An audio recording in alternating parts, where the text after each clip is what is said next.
Good afternoon. This has been a pretty fascinating day for all of us, watching all these really cool manufacturing companies using all this new technology to create new objects and solve problems. You know, people here in the Blackstone Valley have been doing that since the birth of the nation. They also have been struggling with the same dilemma you've been struggling with. What the heck am I going to do with my life?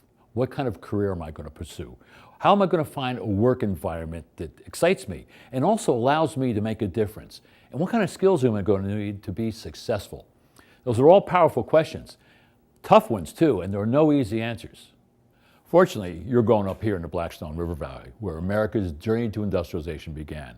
And for centuries, young men and women have also been trying to figure out what to do with their lives. But there's a strong work ethic here and a lot of ingenuity. So I'd like to share a story with you about a young man in your same position.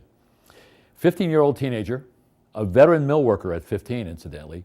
He had a job, but he was more fascinated by the machines that surrounded him in the mill than what he was actually doing. And so he was trying to figure out, what am I going to do with my life? He would later write in his memoir, I had become engaged with running a power loom. It was raw and very primitive. All the wheel cogs were made out of wood. But I had a strong inclination that I would want to go pursue the machinist trade.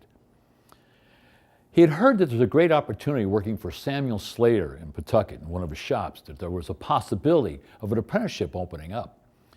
And so he thought he'd convey this information to his uncle, his guardian, because his dad had passed away. Unfortunately, his uncle didn't share the same enthusiasm for this new job, this new opportunity. The uncle said, by the time your apprenticeship will already have expired, they will have built all the machines we're ever going to need. You should stick to what you know. Fortunately, smart people have been challenging naysayers with a vision of what is positive versus, no, you can't do that. You can't put a person on the moon. Oh, really? You can't cure cancer. Well, maybe I can. You can't create a watch that checks my heartbeat, how many strides you take, sends text messages, and oh, by the way, tells time. You can't do that.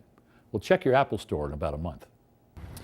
Well, it seems anything is possible with the amount of desire, creativity, and innovation to solve problems, because the world desperately needs people like that.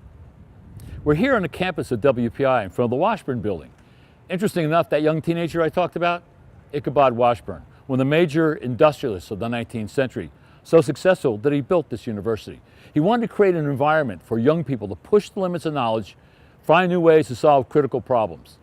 So on your way home tonight, we're on the bus with your buddies, you go home at dinner, talk to your parents, think about the manufacturing world you experience today.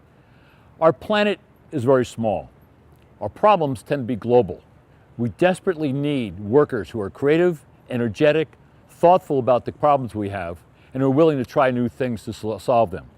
And think about Ichabod Washburn. He was a creative worker. Maybe you could be that creative worker too.